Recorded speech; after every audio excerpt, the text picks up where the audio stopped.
Lights up on a bare stage. There is no setting for this scene per se.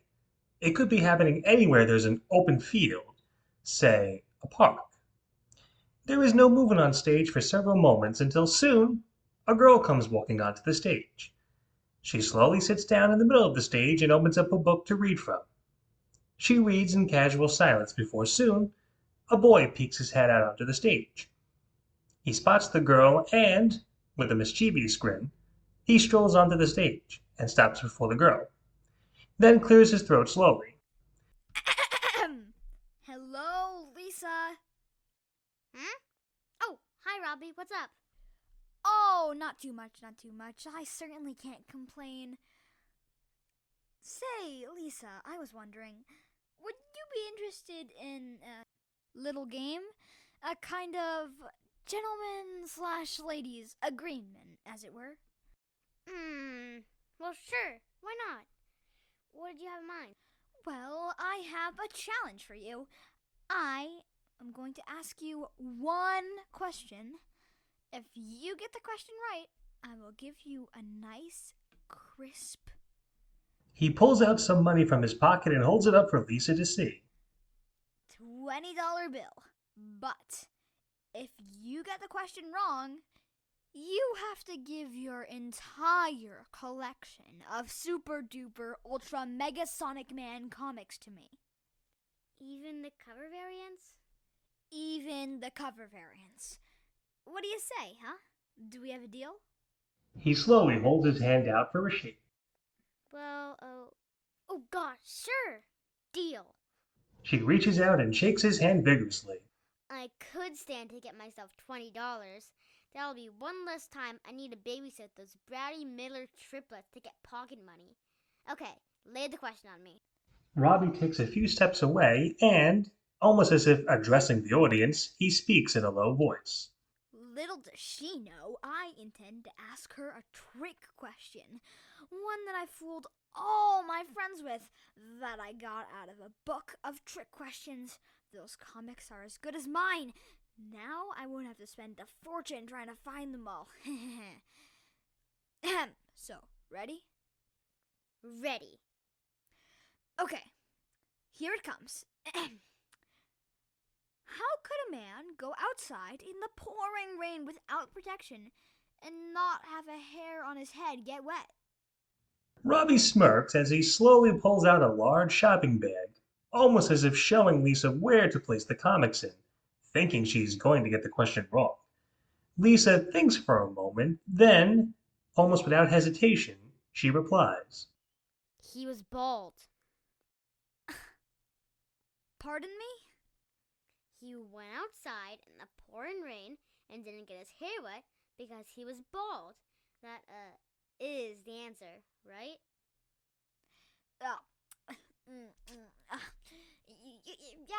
Yeah, that's right. He was bald. Well, how about that, huh? I got it right. I guess I'll take the $20 then. Hold it! Say, let's make things interesting. Oh, what say we do, best 2 out of 3, Same wager. You win, you get $20. I win, you give me those comics. Deal? Fine. Deal, I guess. Okay. Here we go. How was it possible that every single person in an airplane crash died, but 2 people survived? There's no way she'll figure this one out. Robbie smirks and holds out the shopping bag again. However, Oh, that's easy, because 2 people were married. What? Yeah, every single person died. By that you mean every person who didn't have a wife or husband or boyfriend or girlfriend, right? But, you, what? My payment, please. No! Say, you're pretty clever. Okay, tell you what, let's make it really interesting. Best 3 out of 5, double the prize. You win, I'll give ya $40. I win, You give me all the comics and the DVD set of Super Duper Ultra Mega Sonic Man. I know you have as well. Fine. But this is the last one. I'm meeting Jenny and Sally for a picnic lunch soon. Okay, here's the question. Okay, there is absolutely no way she'll get this. I even fooled my own mother with it, and she's a school teacher. I'm not leaving here without those comics. Okay, the question is, what goes up and down, but always remains in the same place? Well, stairs, of course. What the friggity frick? Robbie, a deal's a deal. You owe me $40. Don't you dare try and weasel your way out of paying me. I want fair and square. Lisa takes a step forward and holds out her hand for payment. Robbie is stunned. What has a head and a tail, but not a body? A coin. What can one catch that is not thrown? A cold. Kya! What word would you use to describe a man who does not have all of his fingers on one hand? Normal, because people usually have half their fingers on one hand. I'm done playing around. You owe me $40. Now pay up, or I'll tell your mother what you're up to. Fine! Robbie angrily takes out 2 crumpled bills from his pocket and stuffs them into Lisa's hand. A deal is a deal. But I don't know how you did it. But you did it. How are you so smart? How, I ask you? This was the stupidest plan I've ever come up with. I'm going home. I'll just find the comics on eBay or something. With that, Robbie angrily storms off. After a moment of silence, Lisa turns to the audience and speaks. Can I let you all in on a little secret? There's actually a specific reason why you knew all the answers to those questions that Robbie gave me. You see, little did he know that I overheard him bragging to 2 of his friends at the library a few days ago that he was going to pull this trick on me. That he was set to con me into giving him those comics. Robbie's not that bad a fellow deep down, but having a big mouth is one of his weaknesses. So when I heard him talking about Dr. Brainey's big book of trick questions, as the book he was just going to get the questions out of, I did a little searching and found a copy at the library and just, well, did a bit of prep work. A beat. She slowly grabs the book she was reading earlier and holds it up. It just so happens that the title of the book is, indeed, Dr. Brainey's Big Book of Trick Questions. Honestly, if Robbie wanted those comics so bad, he could have just asked me for them. I mean, I don't even like comic books anyway. My older brother gave them to me when he left for college, and they've been collecting dust in my room ever since. But hey, it is kind of funny to put one over on a cheater, don't you think? And that's certainly not a trick question if you ask me. With that, Lisa smirks and walks off, book in hand, as the lights fade to black.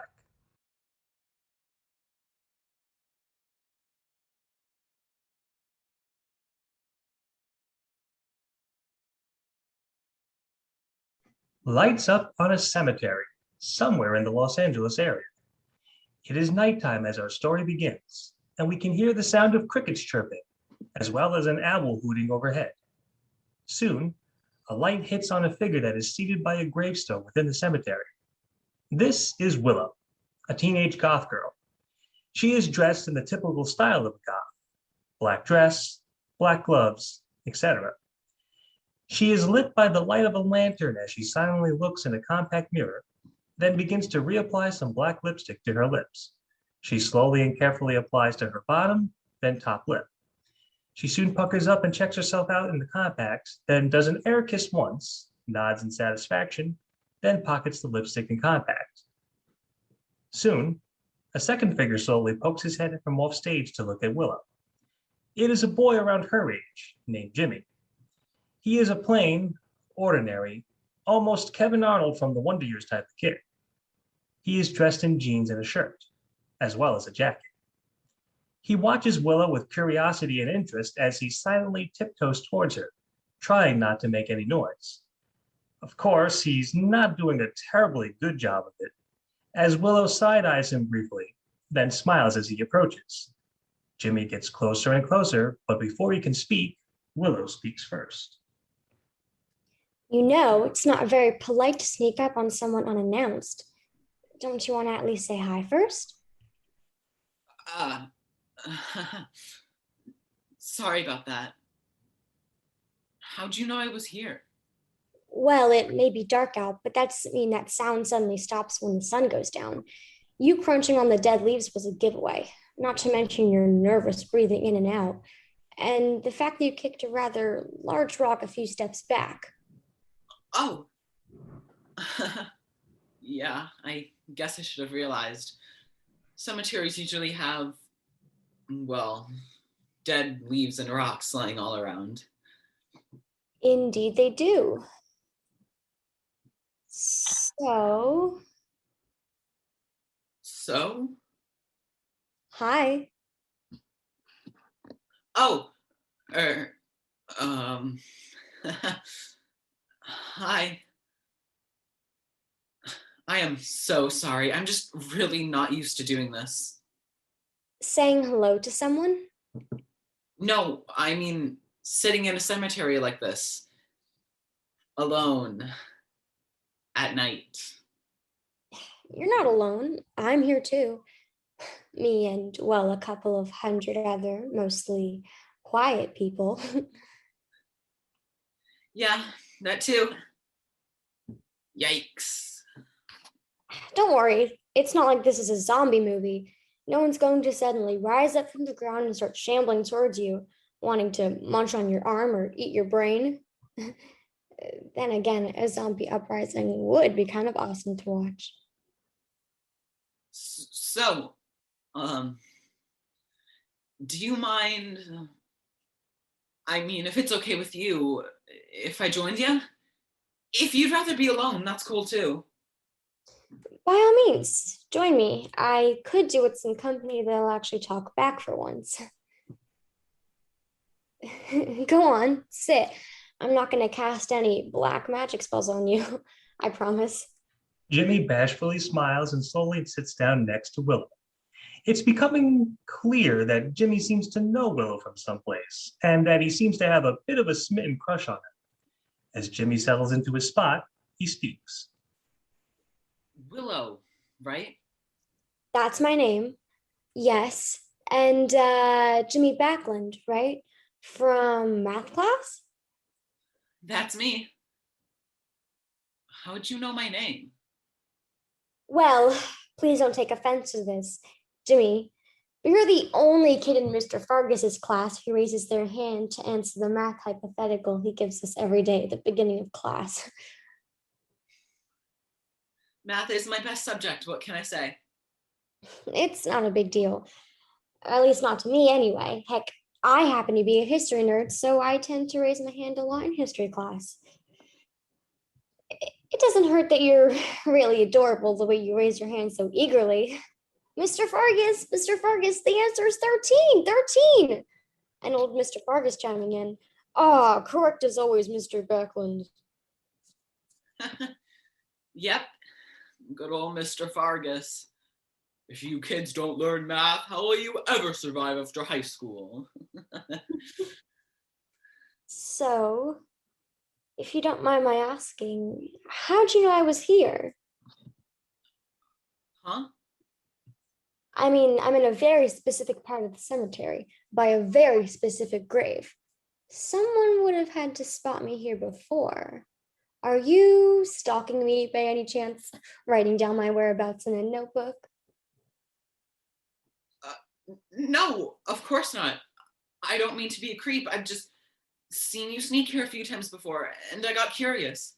I never stalked you or anyone. Jimmy, relax. I was just kidding. I know you're not stalking me. Besides, with all the noise you made before, you wouldn't make for a good stalker anyway. No offense, of course. None taken. So, who is it? The specific grave? Who's the person buried there? Is it someone in your family? Oh gosh, I wish. No, no. This grave belongs to none other than Bela Lugosi. Who?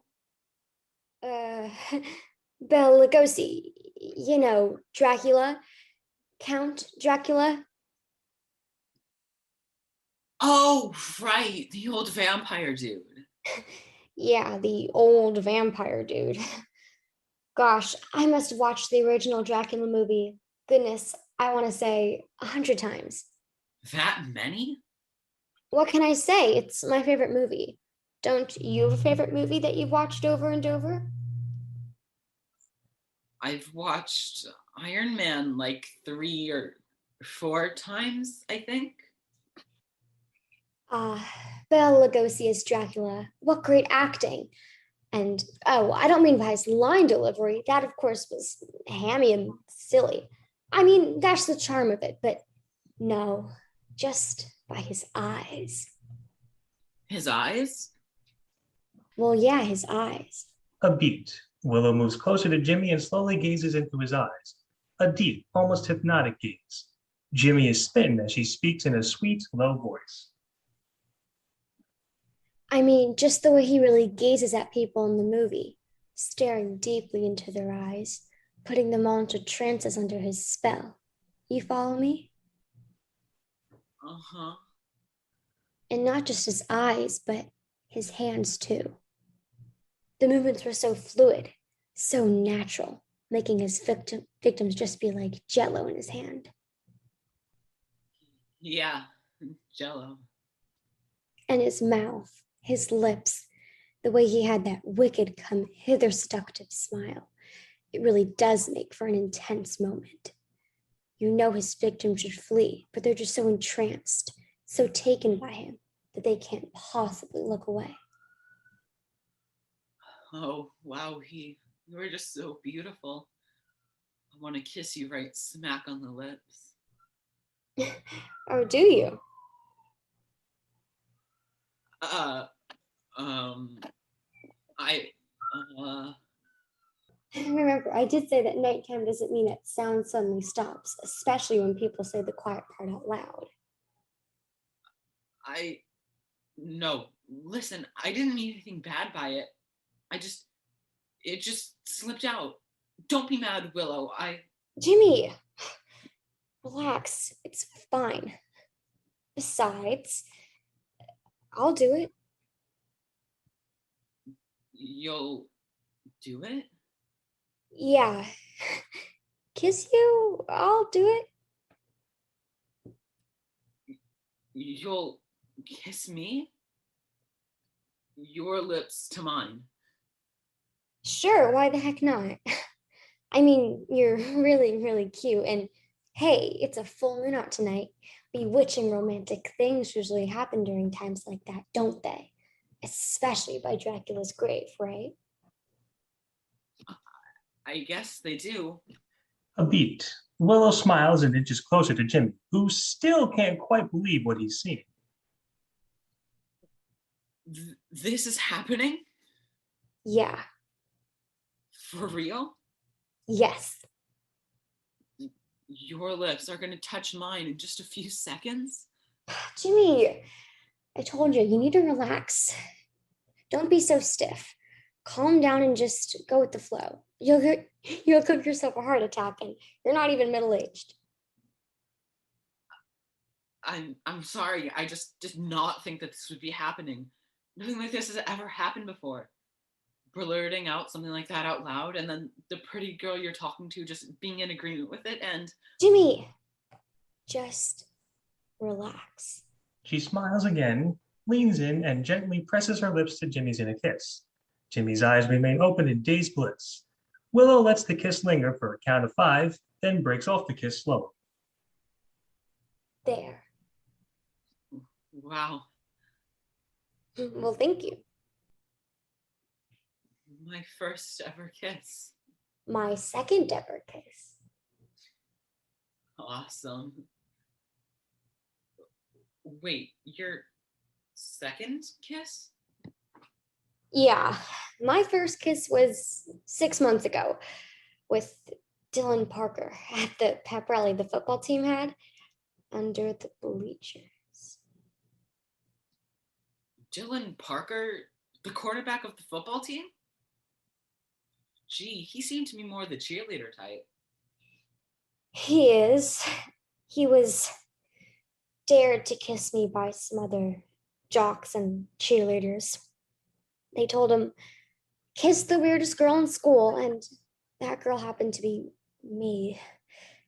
That night, I was just sitting underneath the bleachers, trying to be away from the testosterone. Truth be told, I didn't even want to go to the pep rally, but my parents insisted. How will you ever make friends if you don't go to events your peers are all at, huh?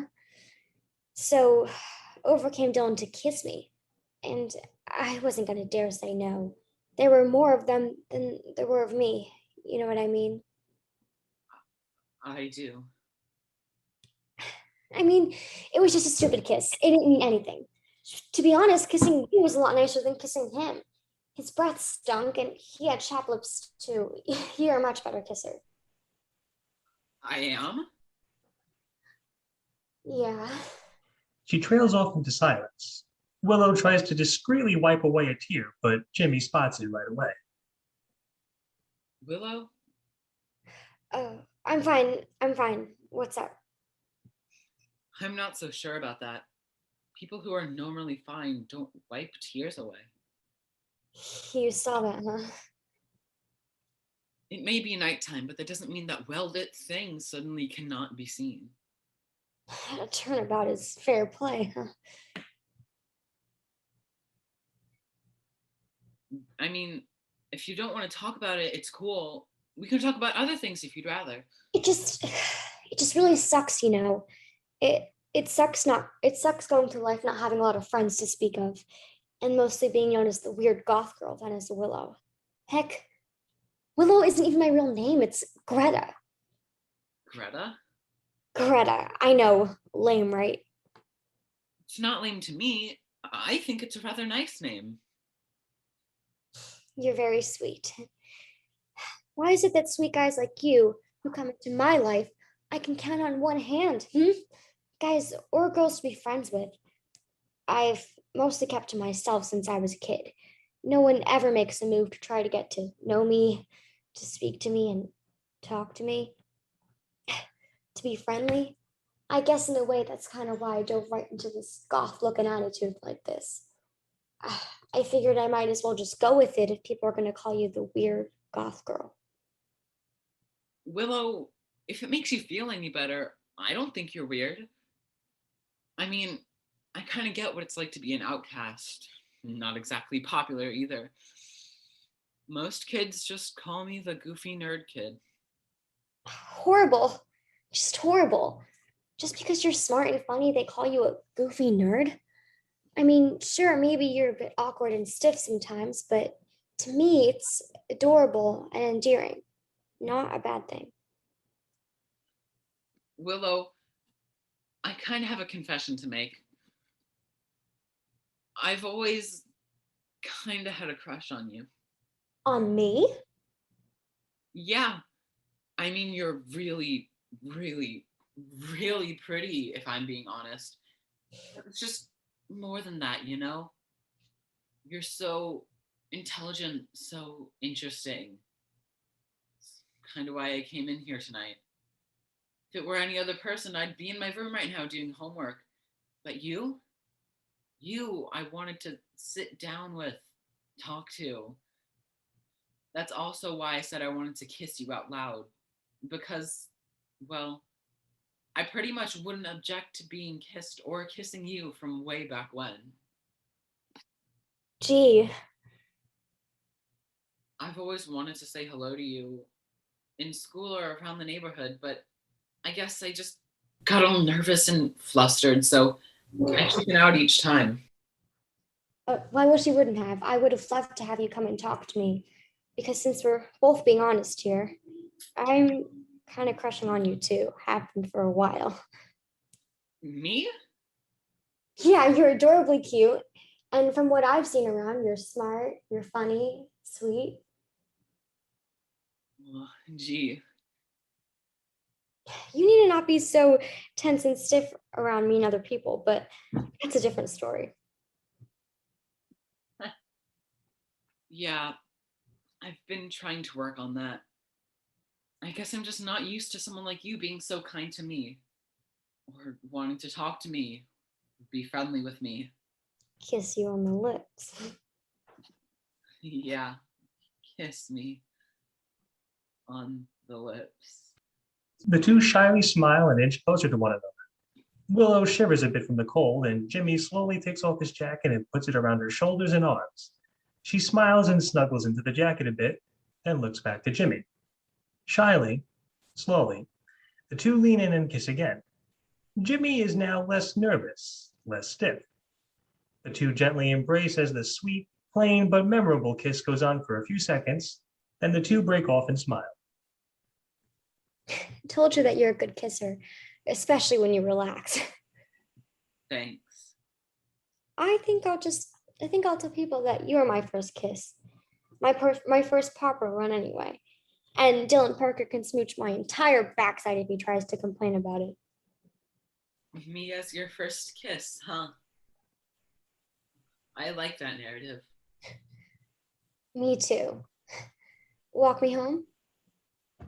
I'd love to. Willow stands up and offers Jimmy her hand. He smiles and takes it. The two begin to walk off as we hear the slight sounds of the instrumental beat of the song Bela Lugosi's Dead by Bauhaus play in the background. So, tell me more about Bela Lugosi. Did he do any other movies besides Dracula? Oh gosh, where do I even start? He did a ton of movies. Let's see, he did this one movie called The Raven where he plays a mad doctor, and it's based on the works of Edgar Allan Poe. Now in this movie, She trails off as they finally exit the stage and the lights fade to black.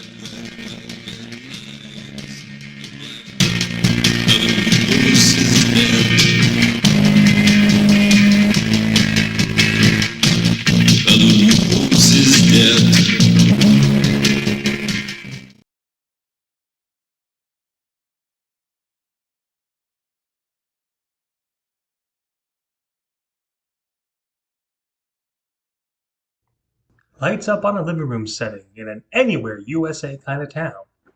The two sides of the stage are divided. One side meant to be the living room, the other side to be a TV studio setting. The divide is set up to look as if it is being watched on a television screen. Soon, a figure races onto the stage on the side where the living room is. It is a young boy. His name is Marcus. He is around 9 or 10 years of age and is a big ball of energy and excitement. He switches on the TV and, as the set warms up, Marcus bounces in his seat up and down with excitement. Ooh, I hope I didn't miss it. I hope I'm not too late. We're back with more action and excitement with Power Pro Wrestling USA, only on Channel 7. Woohoo! I didn't miss it. And now, here to interview your favorite bruising brawler and mine, please welcome John St. James. On to the TV studio side of the stage comes John St. James, a Gene Okerlund wrestling announcer type. He is dressed in a nice black suit and tie and holds a microphone in his hand as he speaks. All right, ladies and gentlemen, my guest at this time is raring to go. I can hear him hollering and yelling right off camera. Oh, yeah! A chair comes flying onto the stage, nearly hitting John St. James. Wow, you have got to be kidding me. Here he comes now, ladies and gentlemen. Here's the Brute. Brute, come right on in here. Onto the TV studio comes the Brute, a large, muscled, imposing-looking wrestler. Think Bruiser Brody mixed with Hulk Hogan, mixed with Road Warrior Hawk. Yeah! Go, Brute! Yay! My favorite wrestler of all time! He reaches behind him and holds up a Brute action figure happily. Come on, Brute! Say your catchphrase! Now, Brute, I know you're very excited for your upcoming matches. Oh, yeah! Oh, yeah! Brute, you've got two huge matches that are coming up here on Power Pro Wrestling USA. Now, first of all, next week, you are going to be one of 20 men in the awesome, chaotic, frenzied Battle Royal. You know something, John St. James? I'm really glad to be in this battle royal.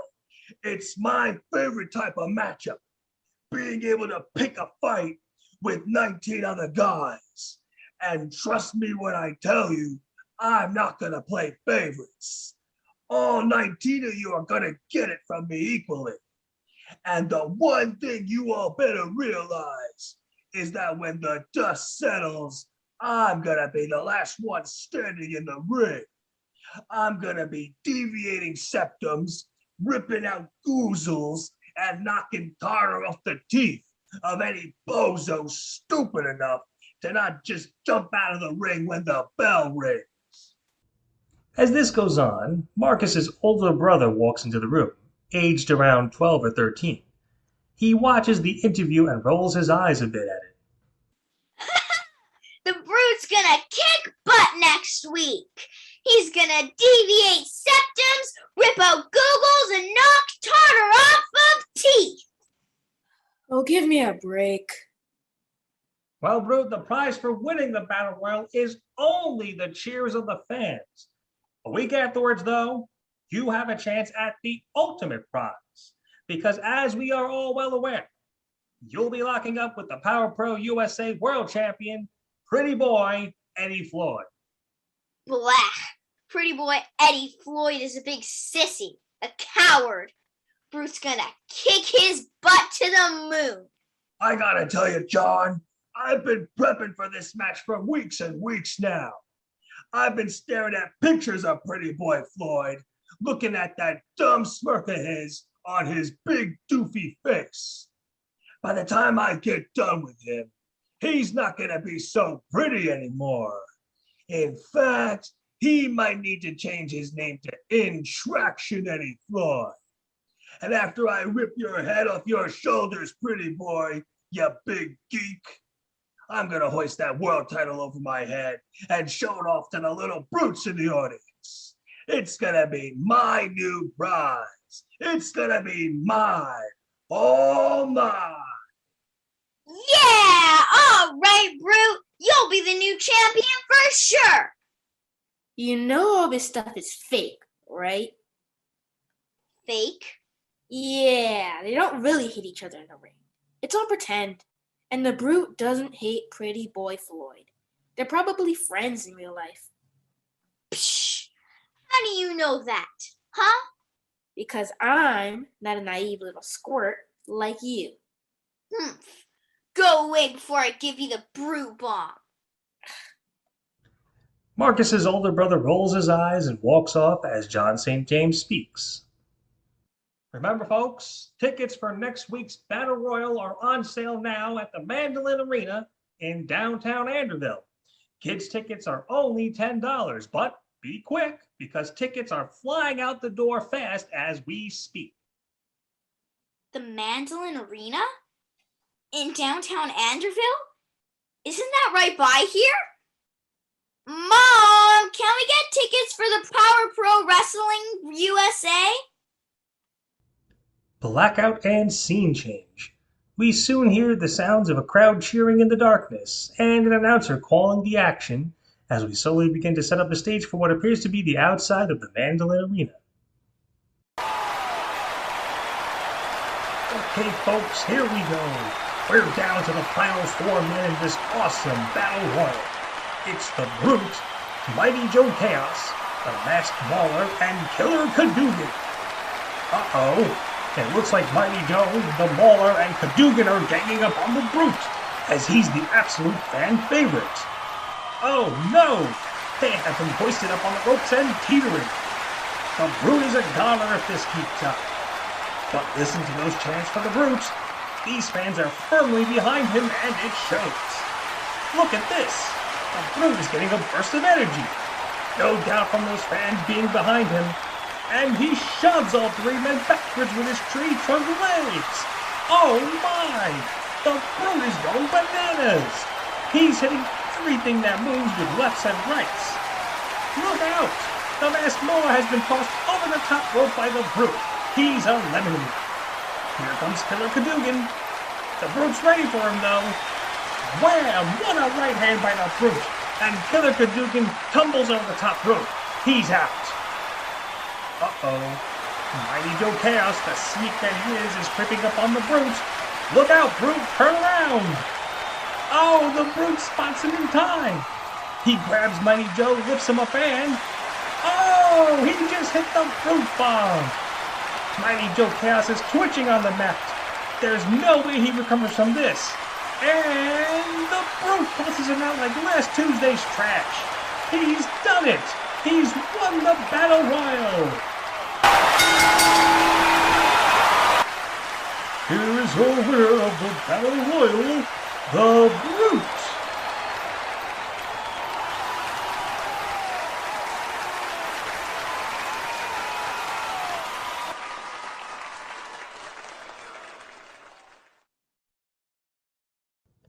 As the crowd cheers fade out, the lights fade up.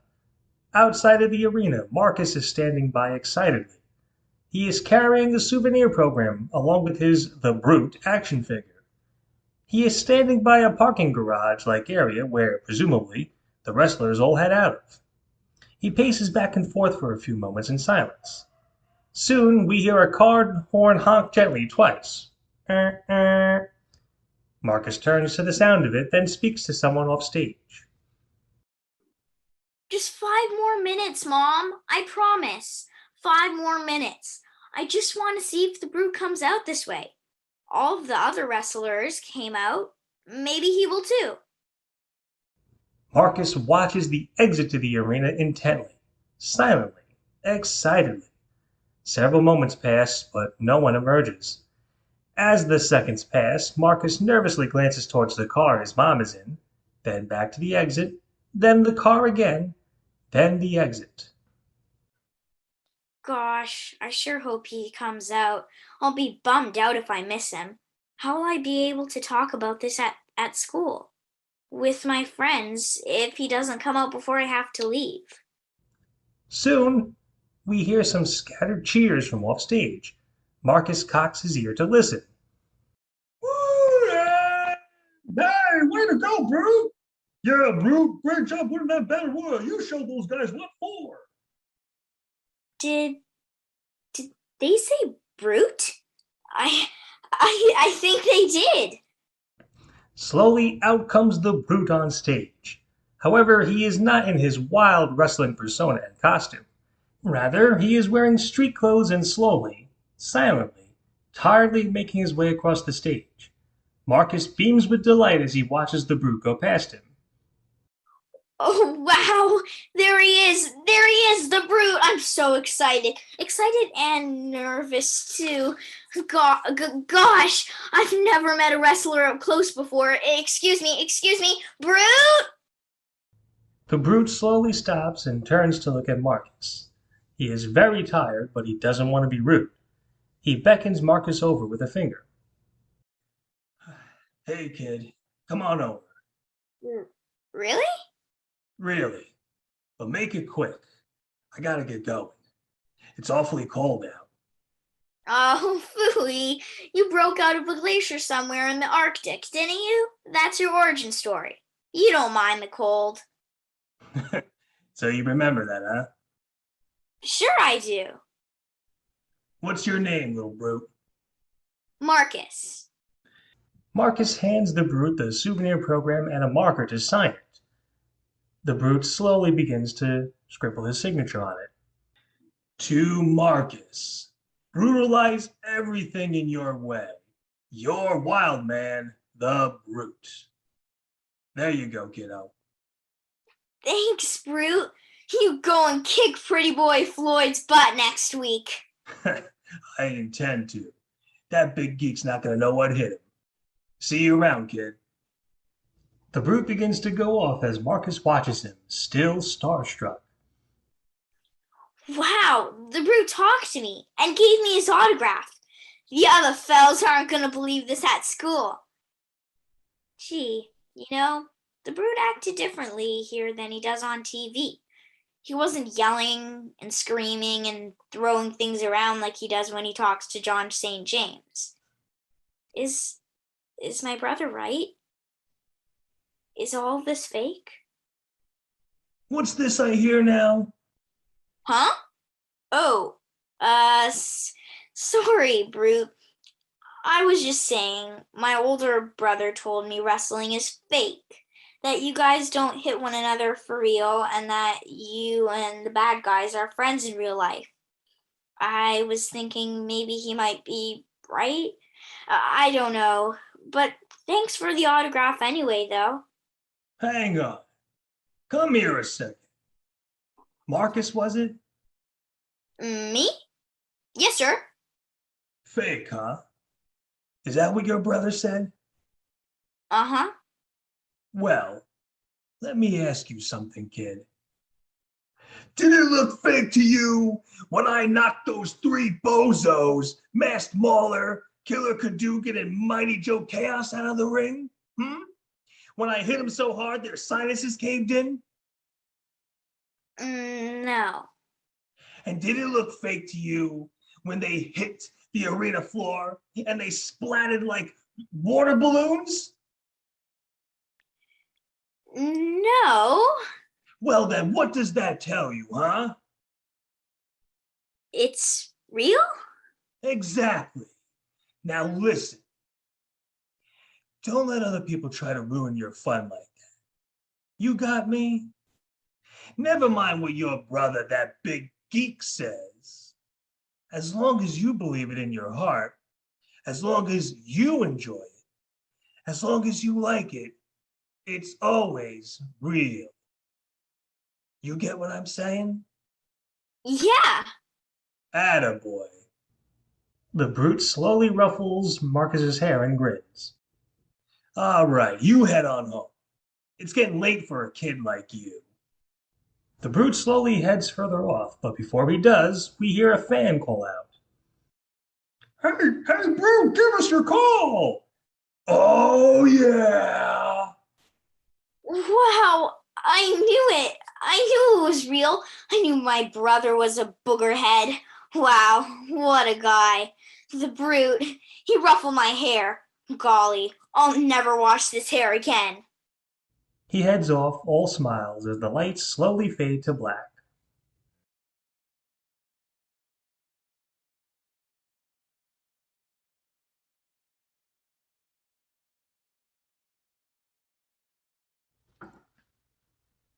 The day had finally arrived for Mr. Morton. After almost a year straight of working as a manager of the graham cracker factory, he finally had something that he was looking forward to for a long time: a day off. So, on a bright and early Friday morning, Mr. Morton, who normally at this time was in his car driving to the graham cracker factory, was in his bed. He was ready to get some much needed rest and relaxation. And on Monday, he'd be right back to work. But at least his battery would be recharged a little bit. So, there Mr. Morton was, his head on a goose down pillow, his body covered with blankets, ready to rest and relax. Unfortunately, much to Mr. Morton's chagrin, the neighborhood where he lived wasn't quite so keen on relaxing or being quiet. It started off slowly but annoyingly, as right outside Mr. Morton's window, the cheep of a very loud bird could be heard.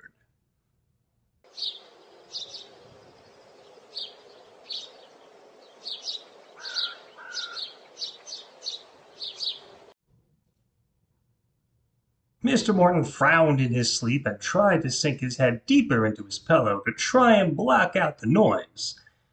Unfortunately, along with the chirping bird was the sound of a dog barking. A very loud dog barking.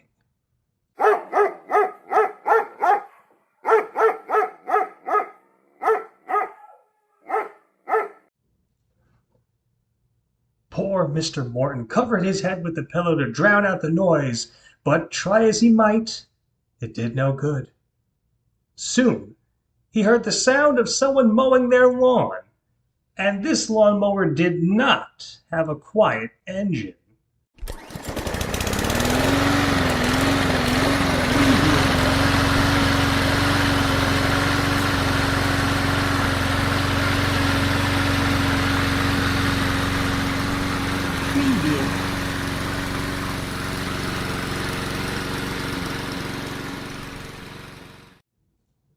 Goodness, Mr. Morton was getting mad. Ugh. He grabbed some nearby cotton balls from his drawer and plugged them into his ears, but it did not work. More noise was heard outside. His two loud neighbors, Steve and Phil, decided then and there to have a conversation outside.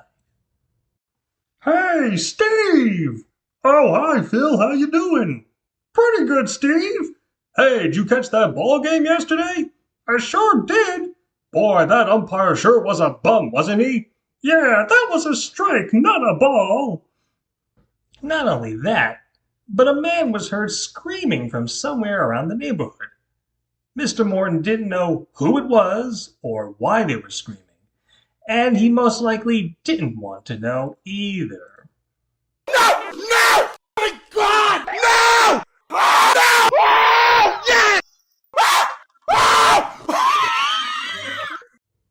On top of all that, a radio was loudly playing music from somewhere close by as well.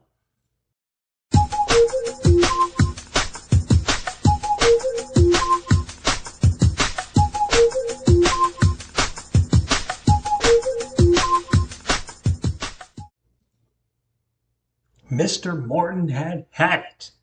All he wanted was one day of peace and quiet, and he was going to get it. So, Mr. Morton got out of bed and opened up his window. From here, he can hear the noises that were keeping him up quite fully. The bird, the dog,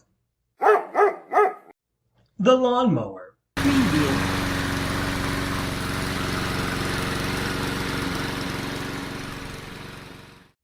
Steve and Phil. Hey, Steve! Oh, hi, Phil. How you doing? The screaming man. No! No! Oh my God! No! The radio.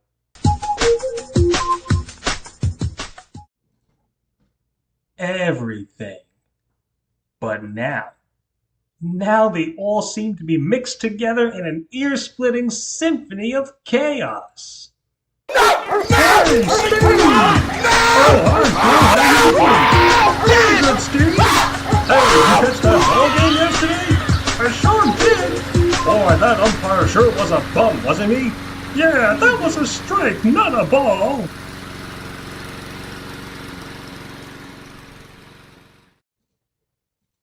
Mr. Morton's eyes twitched. His nostrils flared. He grit his teeth until he thought they would break. Mr. Morton had to put a stop to this. He needed some sleep. And so, Mr. Morton did the only thing that he could. He leaned out the window, and at the top of his lungs he shouted, "Quiet!" And wouldn't you know it, everything, the bird, the dog, the lawnmower, Steve and Phil, the screaming man, the radio, it all went quiet. Mr. Morton sighed with relief and slowly plopped back into his bed. Now he'd finally be able to get some peace and quiet. He positioned himself on his pillow as comfortably as possible, and he closed his eyes to get some sleep. However, no sooner did he do that when suddenly his phone began to ring.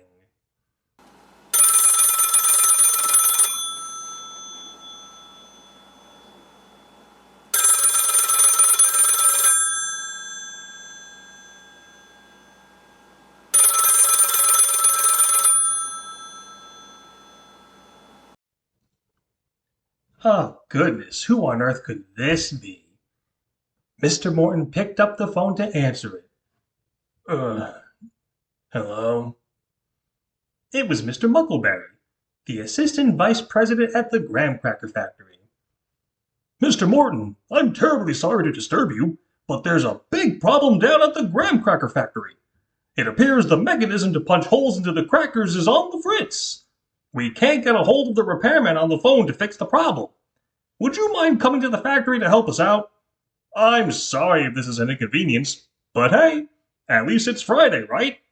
Well, see you when you get here." Well, it looks like Mr. Morton wasn't getting his day off today after all.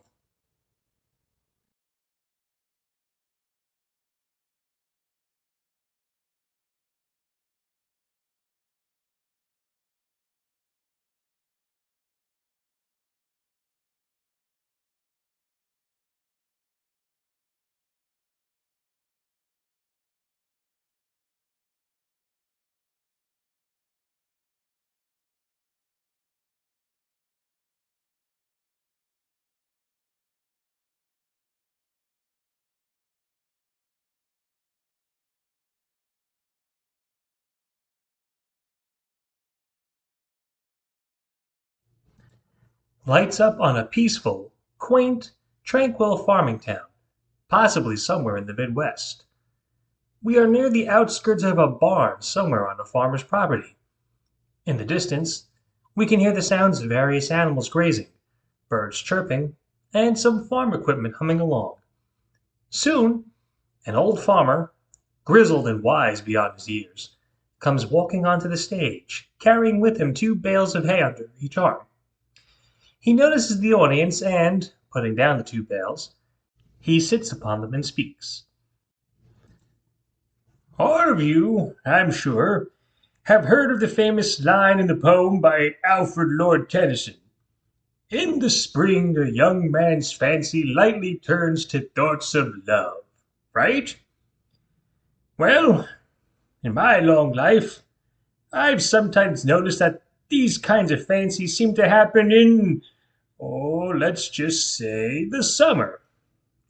Not only that, sometimes it takes a certain bit of a gentle push to make sure that some young men's fancies turn to love. I remember, just a few weeks ago actually, when 3 particular boys in this here town, all of them lifelong friends, were just a tad bit unreceptive to thoughts of love and of the dreaded opposite sex. Yep, I remember those 3 little goofballs and how differently they were acting just a few weeks ago." Slowly, onto the stage romp 3 boys, all aged around 10 to 12.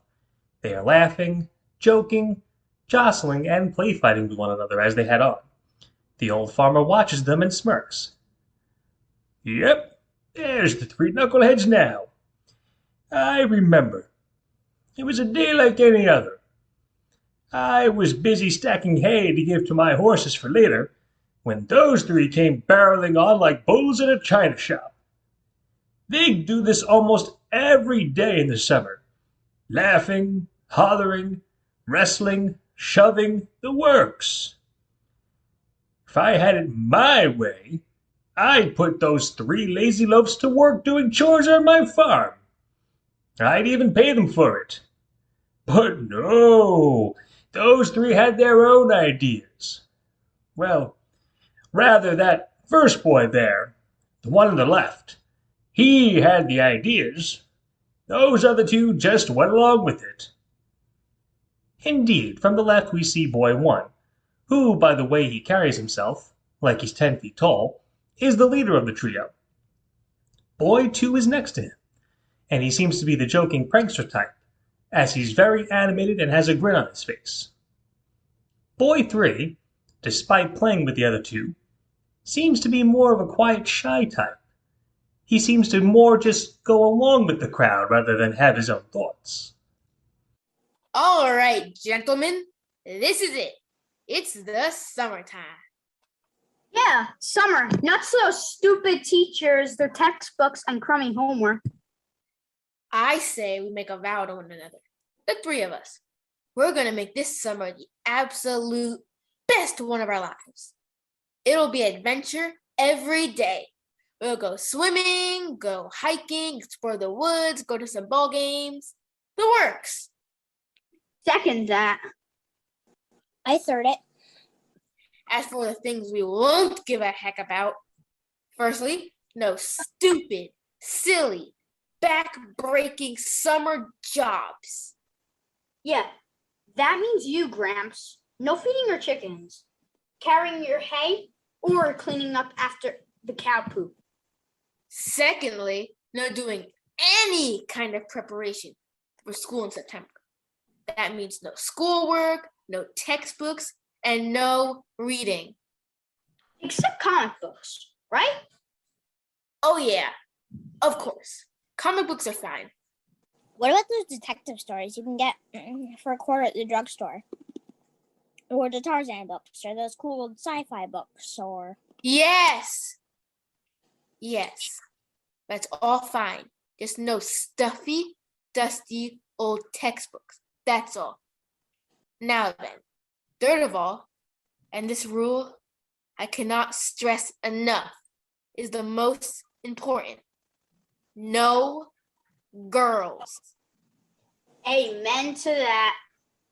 Yeah, no girls. But why not no girls?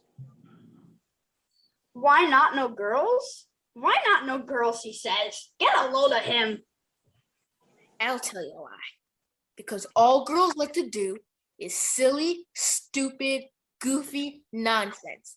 They flip about and giggle and wear dumb dresses. They put on makeup, paint their nails, and worst of all, they start getting those romantic feelings.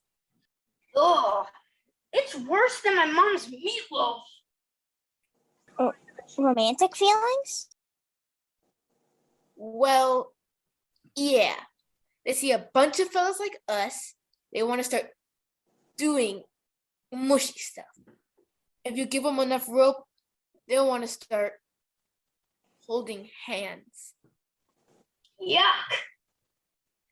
Gaze into our eyes while they bat their eyelashes. Oh! And pretty soon, as if that wasn't enough, they'll want to start. Ugh. I can't even finish the thought. It's so gross.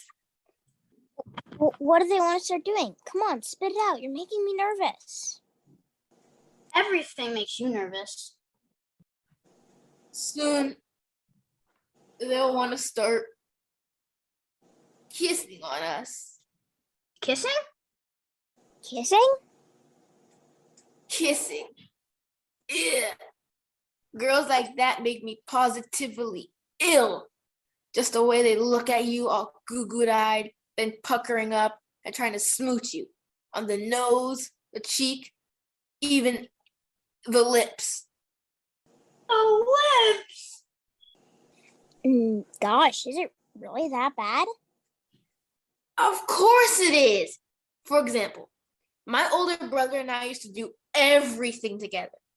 Go to the carnival, swimming, ball games, everything. Then 6 months ago, some girl his age moved into town. They took one look at another and whammo, they were all goo-goo-eyed with each other. Soon, she started kissing on it.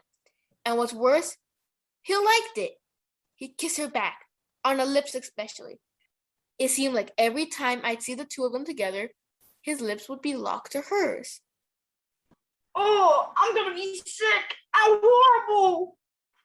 Pretty soon, anytime I wanted to have fun with my brother, he'd just push me away and say, "Not now, Squirt. Anna and I are going out on a date." Curse you, Anna. Well, gee, fellas, doesn't it make more sense to just, be happy for him?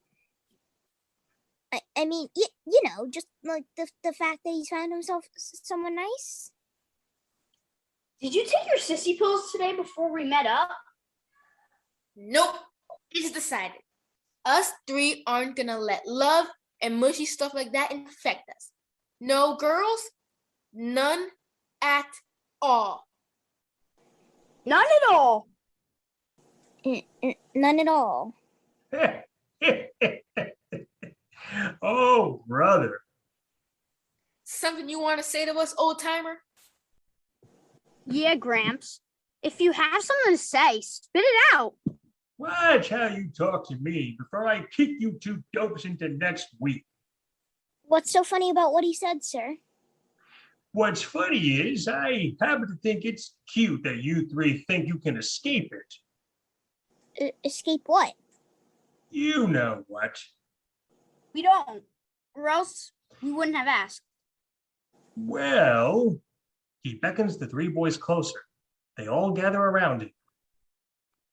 You're all at that age now, give or take, where this sort of thing starts to creep in. You might deny it at first, might try to fight it, but sooner or later, it gets you. What gets us? Well, Twitter patient, of course. Twitter patient? Well, that's what they called it when I was your age. Back in the Stone Age, I reckon. There were a lot of boys your age back then in this town, myself included. And all of us made the same vows to each other that you three just made. No love, no mushy romance, no girls. Well, one by one, we all got Twitter pated. Gosh. Yep, we all found that special girl in our lives, and no matter how much we tried to fight it, how much we deny it, we were in love and it stuck. Boy 1 and 2 look on in disgust, while boy 3 looks fascinated. It happened to me. The girl who today I happen to call my wife of 46 years, I met her when I was probably around the same age as you three. He slowly motions to boy 1. And I was the same as you at first. I told the other fellas I knew that the love bug isn't going to bite me. No, sir. Well, suffice to say, I didn't last very long around her. Pretty soon, I was in full Twitter patient. I went from being repulsed to being in love. Me all you want, but I'm telling you three, you're at the age where it starts, where your eyes start wandering towards the girls, where you start smiling at the thought of them rather than frowning. And you'll even want them to be kissing on you too. No. No. Wow. I mean, no. You didn't hear this from me, but I happen to know there's 3 young ladies in this here town who have eyes for the 3 of you. Why the 3 of them would be interested in 3 knuckleheads like you is beyond me, though. You're lying. But I'm not. Those 3 sweet little ladies constantly rush up to me, all giggling and excited, asking me if I've seen the 3 of you around. You don't tell them where we are, do you? Yeah, it's not really my business what you 3 do. But let me tell you, those 3 girls sure have a keen interest in you 3 boys. He slowly looks to boy 1, a smirk on his face. Especially the girl who seems to have eyes for you. Don't tell me you're excited about something like that. Of course not. Nope. Listen, old timer. That was a fun little story you told, but Twitter patient isn't gonna happen around here. Those girls you're talking about can bat their eyes and coo and do whatever other girly things they want, but I certainly ain't falling for it. Me neither. Me neither. That's what they all say. But it's like death and taxes, boys. Sooner or later, the love bug is going to creep up on you. You can run and hide from it as long as you want. But Twitter patient always wins. He slowly walks off stage. Gee, 3 girls interested in the 3 of us. That old farmer didn't say what they looked like or their names. It could be any of those girls there. They could be anywhere. They might be watching us right now, and we didn't even know it. Yeah? So what? Let them be interested. Let them giggle at us and bat their eyelashes and wave hello and silly junk like that. We'll just scoff and walk right by them. That dumbwood farmer thinks he's so smart, but we're different than he is, or those other fellas who got Twitter pated. We're strong and tough. Love isn't gonna bite us. Right. Yeah, not us. Yeah, I guess not. Come on, fellas. Let's head to the lake and take a swim. It's a hot day out. It'll cool us off. Good idea. Come on.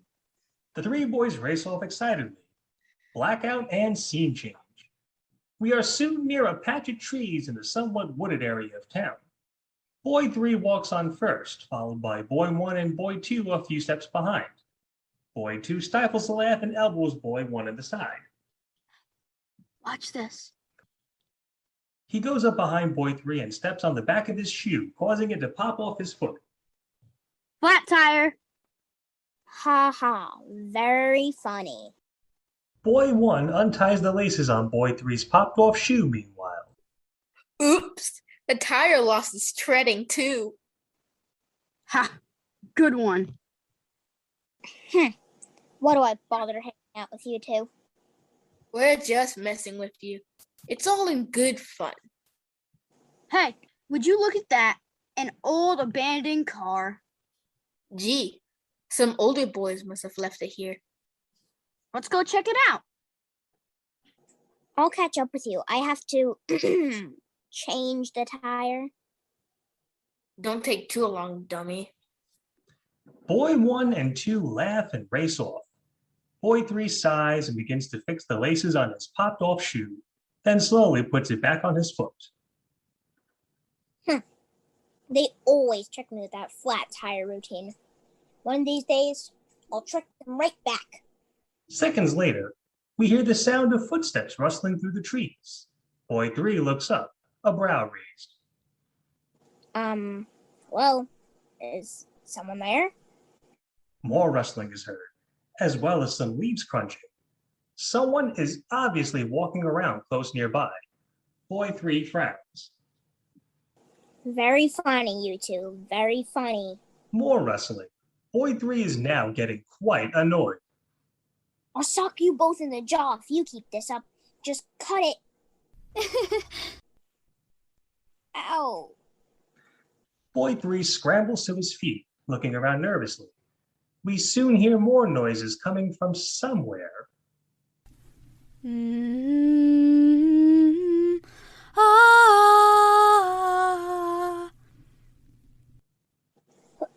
Who is it? Who's there? Show yourself. Soon, on cue, a girl steps out onto the stage. She is tall, very pretty, almost bewitching. She gazes at Boy 3, who stares mouth agape, stunned at what he is looking at. The girl silently brushes some hair away from her eyes slowly and smiles at Boy 3. Hi. Who, me? Yes, you. Who else would it be? Hi. Girl 3 smiles and begins to slowly walk towards Boy 3, who can't help but stare smitten at her. Golly, she's so pretty. Is this the girl interested in me? Could it be? What if the other fellas see this? I could never live it down. Girl 3 smiles and keeps walking towards Boy 3. He backs up further until he's pressed against a tree. With nowhere to go, Girl 3 closes in sweetly. Boy 3 lets out a nervous whimper and shakes his head no vigorously. No, please don't.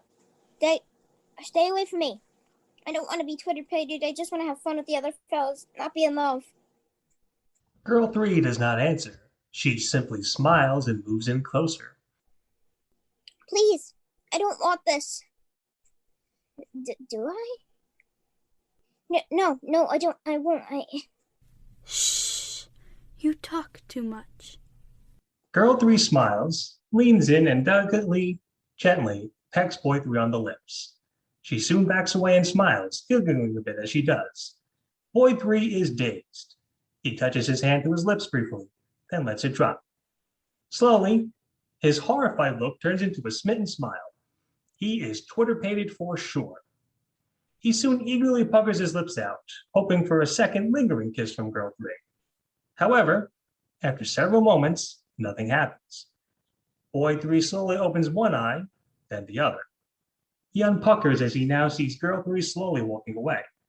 She looks over her shoulder at him as she walks, then winks and smiles. Come, walk with me. Please? Boy 3 mutely nods in smitten bliss. He walks over to Girl 3 and, linking hands, the two happily and slowly walk off. Meanwhile, Boy 1 and 2 come back onto the stage. Boy 2 spots Boy 3 first, and he does a double take. What the? Oh no. What? Look at that. Boy 1 and 2 watch Boy 3 in disbelief.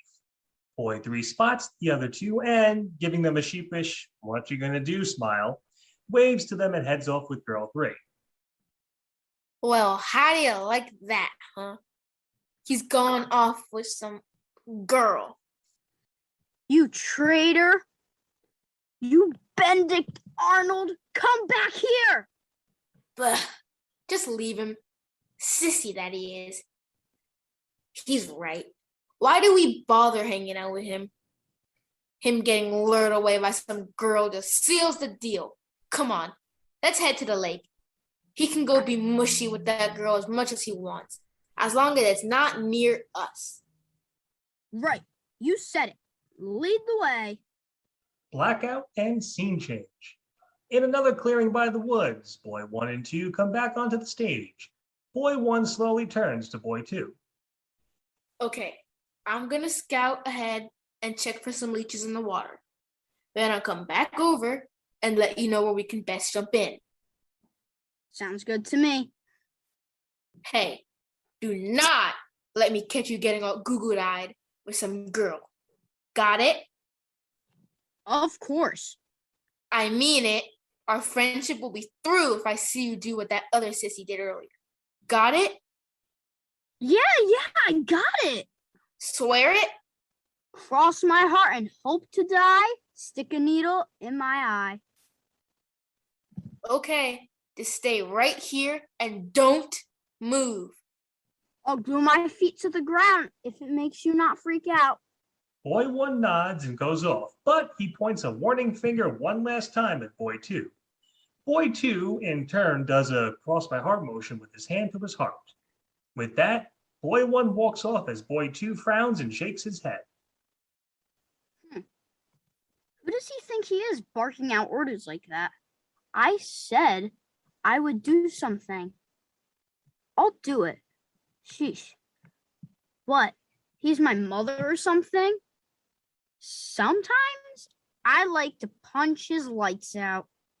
Boy 2 picks up a few blades of grass from the ground and begins to flick them about, lost in his own world. Suddenly, a girl's head pops out from off stage. She spots Boy 2 and smiles, giggling bubbly as she does. The girl, hereafter referred to as Girl 2, strolls onto the stage and pokes Boy 2's shoulder. Hi there. Boy 2 raises a brow and looks to Girl 2. Then, the color drains from his face when he realizes who he is in fact looking at. Oh no, no, why now? Why's a girl gotta be coming up to me now? Ooh, are you going to say hello back or are you just going to talk to yourself? Are you talking to me? Looking at me? No, I was talking and looking at Mickey Mouse. He's standing behind you.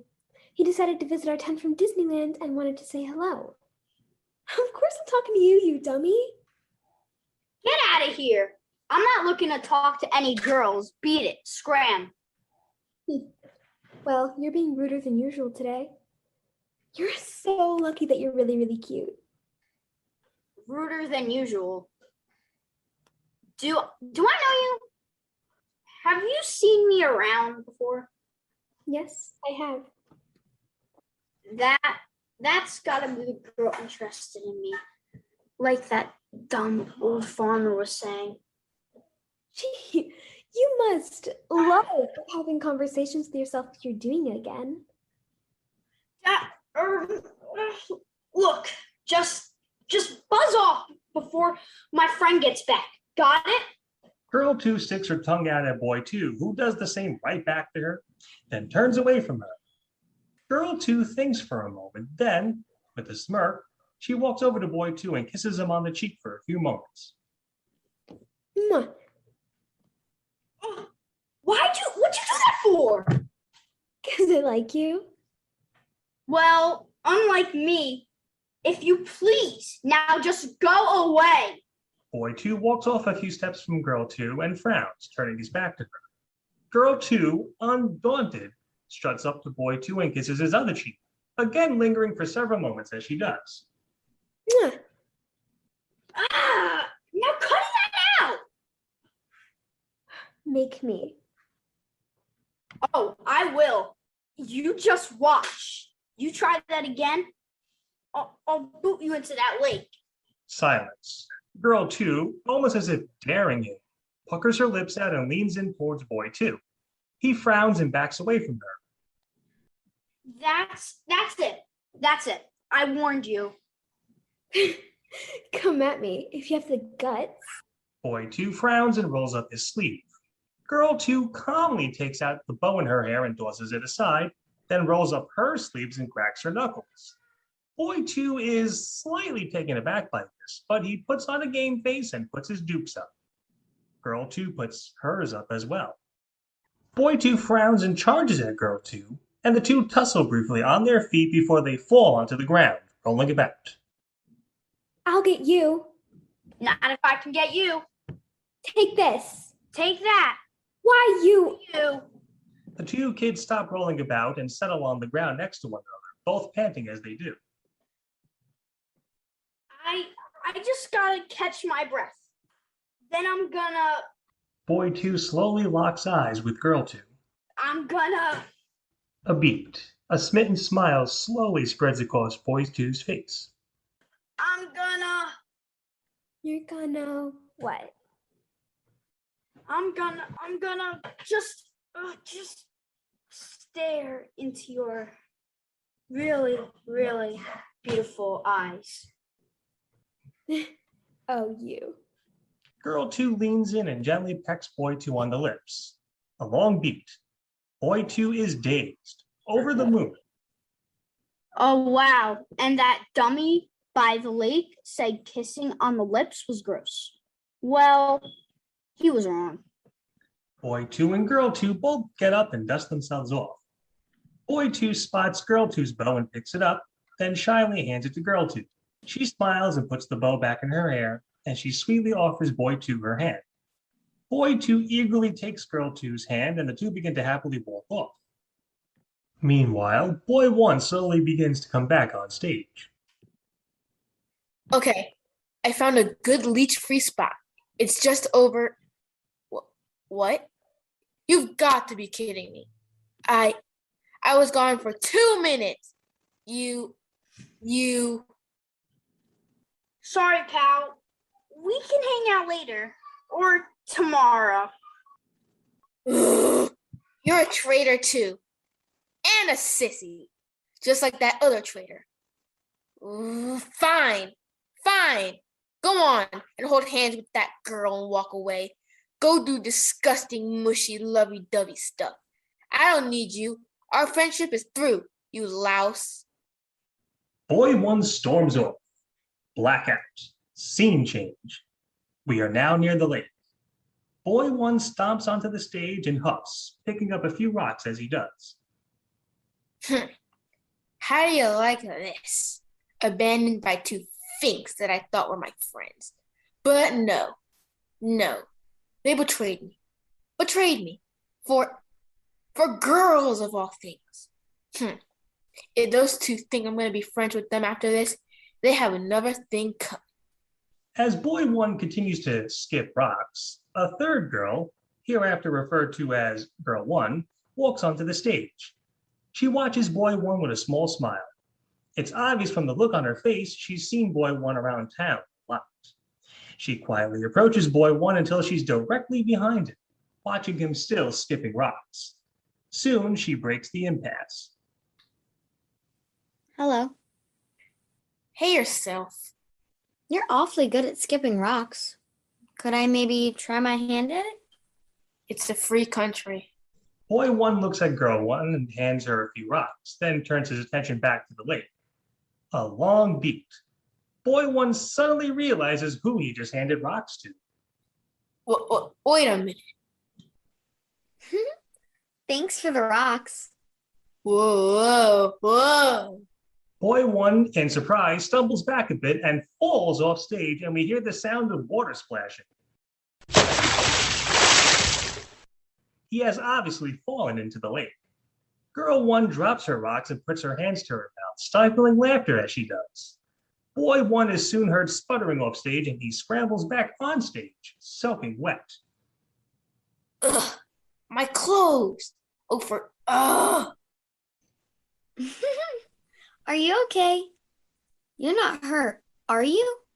No, but I'm all wet. My clothes are soaked. Ugh, that water is so cold. I'm glad you find this amusing. You gotta admit it is kind of funny. Besides, it's blistering hot out today. Falling into a cold lake probably helped with that, right? Go away, would you?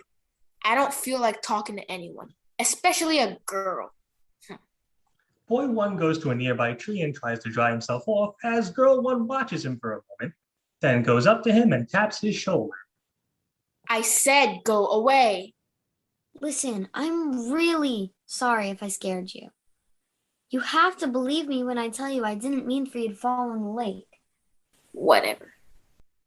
Gosh, that kind old farmer did say you'd be a little bit grouchy if I were to talk to you, that I should tread lightly. The old farmer? You. What's the matter now? You're the girl that has eyes for me, aren't you? Like that old farmer said. I guess it was a matter of time before you found out. Yes, that's me. And that means those two other girls that we all saw today. They're the ones who are making eyes at my two friends. Well, former friends. Those are my two girlfriends, yes. And, well, the two of them are quite fond of your two, well, I guess, former friends now, as you say. They've been awfully shy about it, but we all finally decided that today would be the day we approached you three. Well, thanks. Thanks a lot. A whole bunch. Because of them, those two finks went off with your two friends. Now I'm alone. All alone. You're not alone, silly. I'm here. Not like that. I mean, I'm sure you saw how quickly they abandoned things to go with your two friends. Hey, aren't you mad that your two girlfriends went off with two boys? Honestly, no. If anything, I'm quite happy about it. Happy that the two fellas they had crushes on seemed to like them back. Well, I'm not happy. In fact, I'm furious. Why? Because oh, never mind. You wouldn't understand. Try me. Because it's like my older brother all over again. He fell in love with a girl. Now he barely pays attention to me. Now I'm afraid my two former friends are gonna abandon me too. Somehow I doubt that. What? Like you personally know me and my brother? Well, I know you. Oh, come on now. Think about it. I've been in the same class as you since we all started school, and we've done some choir and theater shows together too. Yeah? Mm-hmm. And I hate to break it to you, but I've caught you more than once looking at me, smiling at me, daydreaming in my direction. I have looked your way and smiled from time to time. Yeah. So you do know me, and you do like me, just like how I know and like you. You do?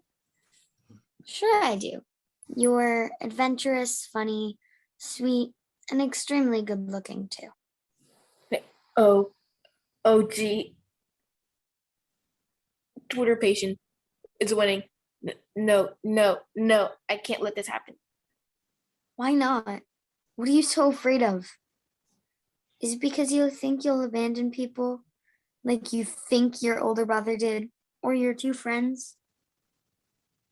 Yes.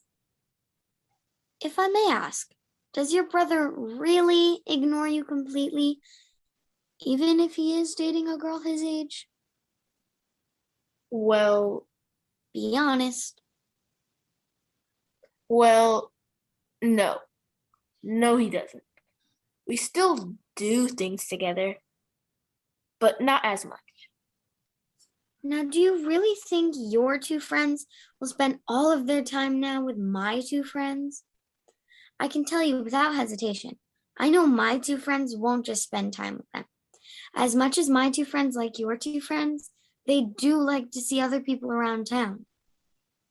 I guess I never thought so much about it. I always just jumped to conclusions. I admit, there was a time when the girls and I thought boys were icky and crass and gross. But as time went on, it all changed. I guess that's what getting older means in a way. Kind of like you and your friends. One minute, you swore that girls wouldn't come between you, and now, You're making an awful lot of sense. Gosh, you're not only pretty, but you're awfully smart too. thank you. Girl 1 slowly moves closer to Boy 1. Boy 1, momentarily back in defensive mode, backs up against the tree he's near. What are you doing? You're not gonna kiss me now, are you? I was considering it. Oh, you weren't gonna kiss me on the lips, were you? Well, I wouldn't be opposed to it. You do have a really cute smile. Girl 1 leans in slowly as Boy 1 puts his hands to his mouth briefly. Wait a minute. You wouldn't want to kiss me on the lips? No? No, no. I mean, for all you know, I might have bad breath. Yeah, and oh, I think I accidentally swallowed some worms when I fell into the lake. Yeah, worm breath, am I right? You wouldn't want to kiss a boy with worm breath, would you? Gee, you're probably right. I wouldn't want to kiss a boy on the lips if he had worm breath. Yeah. Girl 1 smiles, leans in, and gently kisses Boy 1 on the lips for a count of 3, then breaks off and smiles. Boy 1 is stunned, then smitten. I said you were probably right, not absolutely right. Didn't I? Yeah, you did. Yeah. So, you want to maybe take a walk through town, look at a few shops, get some ice cream? I'd love to. Wonderful. Hey, there's a carnival coming to town next weekend. I'll ask my two girlfriends to come with me, and I'm sure our two former friends will be their dates. Not former friends. Still friends. Very much friends. Girl 1 smiles at this and offers Boy 1 her hand. He smiles and takes it, and the two walk off hand in hand. Blackout, and we go back to the farm setting from the beginning of this piece. The old farmer comes walking back on, speaking as he does. So, truth be told, I fibbed just a little bit when I spoke to those three boys. I did tell those three girls where those boys would usually go, but I meant well. You see, I noticed those three knuckleheads would smile and stare at those girls, but were just too shy to approach them. I figured that maybe a nice little push in the right direction would help out. Well, it's been a few weeks since things started up with those kids, and they've all been inseparable ever since. In fact, here comes the three pairs of lovebirds now. Slowly, onto the stage stroll boy three and girl three, hand in hand. The two smile at one another and exhale happily in unison and walk off. Boy two and girl two walk on next. The two stop mid-stage, smile at one another, rub noses gently, then they also sigh happily in unison and go off. The old farmer smirks at each passing pair. Soon, girl one and boy one walk on hand in hand. Boy one spots the old farmer and stops walking. I'll catch up with you in a sec. Don't be too long, Tiger. She blows him a kiss, giggles, and goes off. Well. Hey, old timer. I think I speak for my two friends when I say we're sorry for how we acted. And, hey, thanks a lot. Oh? Thanks for what? Thanks for wising us up. It turns out being Twitter-pated, falling in love, it ain't so bad. In fact, it's pretty grand if you ask me. Well, I'm mighty glad to hear that, son. He sticks his hand out for a shake. Boy one shakes his hand. Now, you and your two pals better treat those girls nice. I'd better not hear any nonsense going on, or I'll boot you from here to Kalamazoo. We promise. All three of us will be perfect gentlemen. You almost ready, Tiger? I'm coming, my dove. She, calls me Tiger. I call her Dove. I like it. I like it a lot. Clearly. Go on, before your dove flies off. Boy one laughs and begins to go off, but the old farmer thinks of something and motions for him to stop. Say, kid, wait a second. You know, since you and your two pals turned around about your thoughts of romance, you don't suppose you'll change your mind about working on my farm for the summer, would you? I'll pay you well. Hail timer. Don't push your luck. Boy one smiles and fully goes off stage. Well, it was worth a shot. Slowly, the lights fade to black as our story comes to an end.